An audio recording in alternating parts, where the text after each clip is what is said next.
Nagarampalem police station పరిధిలోని KVP కాలనీలో west DSP Arvind బాబు నేతృత్వంలో కాటన్ సర్చ్ జరిగింది.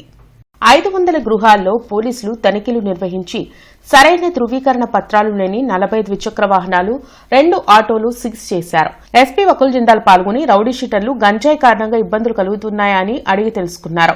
రౌడీ షీటర్లు సత్ప్రవర్తన కలిగి ఉండాలని, లేని పక్షంలో చర్యలు తప్పవన్నారు. ఏ సమాచారం ఉన్నా పోలీసుల దృష్టికి తీసుకుని రావాలని సూచించారు.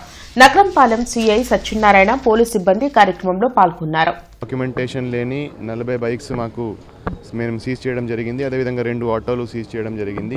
ఆ బైక్స్, ఆటోస్ ఎవరివి, అది ఎక్కడి నుంచి వచ్చాయి, దొంగతనం బైక్సా లేకపోతే డాక్యుమెంటేషన్ చెక్ చేసి ఓనర్స్కి రిలీజ్ చేయడం జరుగుతుంది. అదేవిధంగా ఇక్కడ రౌడీ షీటర్స్ కూడా కొంతమంది ఉంటున్నారు, వాళ్ళని కూడా చెకింగ్ చేయడం జరిగింది. సో రౌడీ షీటర్స్ ప్రవర్తన ఎలా ఉంది, వాళ్ళు బాగానే ఉంటున్నారా లేకపోతే ఏమైనా ప్రాబ్లం క్రియేట్ చేస్తున్నారా, అది కూడా ప్రజల నుంచి అడిగి తెలుసుకోవడం జరిగింది.